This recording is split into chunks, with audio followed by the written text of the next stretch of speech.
Is trimming cards acceptable to you in the hobby or not? That's the question I'm asking in this video.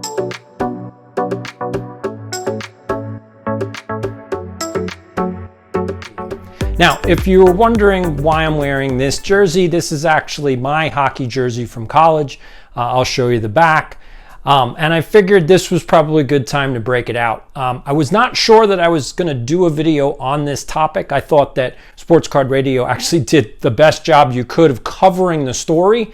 But then I watched Dan the Card Man. I'm going to put the link in the description below for his video. You should go and check out what he said. And if you're not subscribed to his channel, I highly recommend it.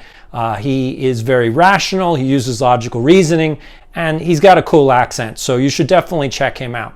But one of the things that I wanted to cover in this video was actually a point that Dan the Card Man brought up, which is that why do trimmers, card trimmers, people who actually cut cards, send them in to get graded, why do they feel that they're absolved of all guilt and whatever? No, I increased the value of the card and that's it, and that's fine, and it doesn't matter what happens on the end. And the reason that I wanted to kind of weigh in on that is because it actually converges with what I do for a living. So I am a nationally recognized 21st century skills expert. I'm also an expert in the field of education. And one of the things that I know a lot about is actually student behavior or human psychology or behavioral psychology. And so to answer Dan the Card Man's question is, why do card trimmers not think that there's anything wrong with what they're doing? And you're actually getting into the mindset of a criminal. And that's the problem, is that when you commit crimes, when you are the one who's defrauding someone else or you're breaking the law, you personally have no problem with what you're doing. You do not care that other people have a problem with it. You don't care that there's an ethical concern. You don't care that it's breaking the law. If it's in your best interests, you do it, and you will rationalize. In fact, you will over-rationalize the reasons why you should, except, now here's the caveat to this. So Dan the Card Man, just to give you a good example, if Evan Mathis, who is now I guess a confessed card trimmer, he's given a confession on video, I trim cards. He's actually shown how he's done it and how he's scammed PSA and potentially all the other card grading companies.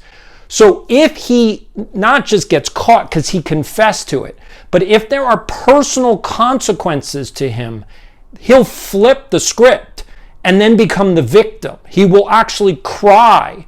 Like, but I had no choice. I have CTE, or I was an NFL superstar, but I'm broke and I had no other choice. I had to trim the cards. You have to forgive me. And that's the behavioral psychology of someone who is defrauding someone else, someone who is a criminal. This is a narcissist at the highest level, dark triad, all the things that are bad about human beings. That's Evan Mathis. That's, in fact, every single person that Sports Card Radio highlighted in their video on this card trimming issue and the frauds in the hobby. Every one of them fits that bill. They don't think they're doing anything wrong because they haven't been caught yet. And the minute they get caught and there's personal consequences, that's when they turn it around, and they had no choice. They had to do it. It doesn't matter that they screwed over people. It doesn't matter that they defrauded people. It doesn't matter. End of story. They're not responsible for what they did. And the only way you can actually get to that place, and you can't get there, Dan the Card Man, because you're an honest guy. It's impossible for honest people to understand this because it's the opposite of how most people think. Literally the opposite. You would not do something that you knew was going to hurt someone else. That's not what an honest person does. But someone who has a narcissistic personality, dark triad, who is a complete criminal mind, does not care what happens to other people. They only care about what happens to themselves. So as long as it benefits them, it doesn't matter what happens to you.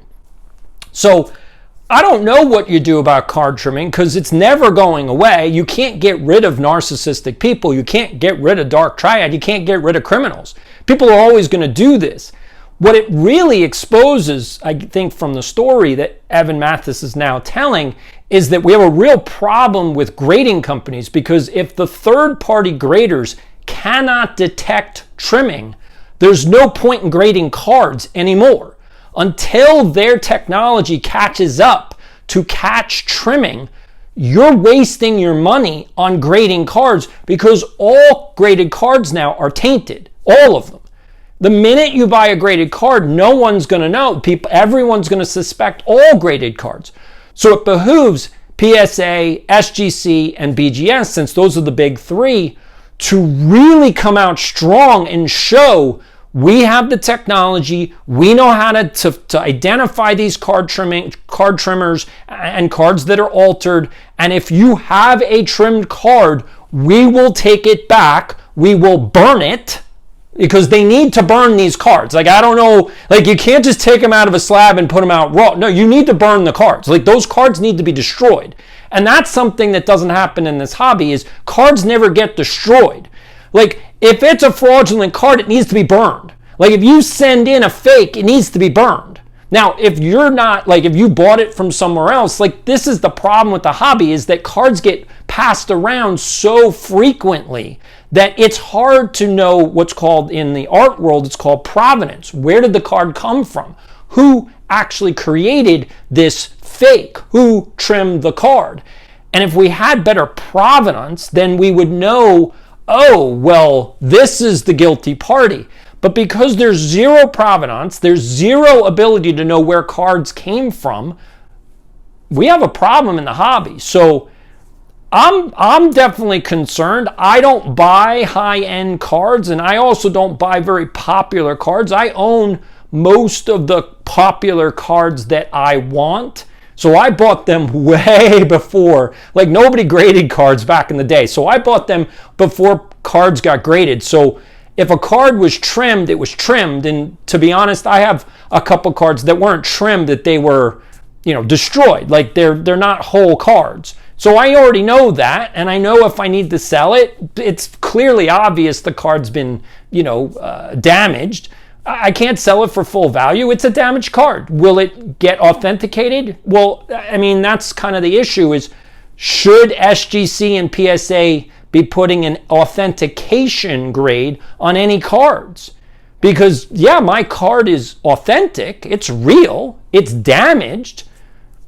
I don't think it's good enough to get a 1, because, I mean, it's damaged. Like, clearly, like, the bottom of, it's a 52 Topps card. The bottom of the card is like, it's like, it got ripped. I mean, that's basically what happened. It got ripped. It's not good enough to get a 1. It's ripped. It's authentic, but it's now, so, I mean, I think that we have a real issue as to what we do with these graded cards, because when you get something authenticated, isn't that a trimmed card? So maybe, is that what we do with trimmed cards, that now they just get an A automatically? If it's trimmed, it's an A, so it's authentic, but it's just an A. So now it's at the bottom of the list? Is that how we deal with it? I don't know. What do you think? Let me know in the comments. Thanks for subscribing. Let me know, would you like me to do a behind the scenes video? I'm probably going to do it anyway, but I figured I'd ask. Hopefully you've liked all the other videos. If you haven't checked them out, please check out all the playlists, and I thank you for joining. See you in the next video. To thank you for reaching 1,000 views or subscribers or whatever it is that YouTube wants me to do. That's all thanks to you.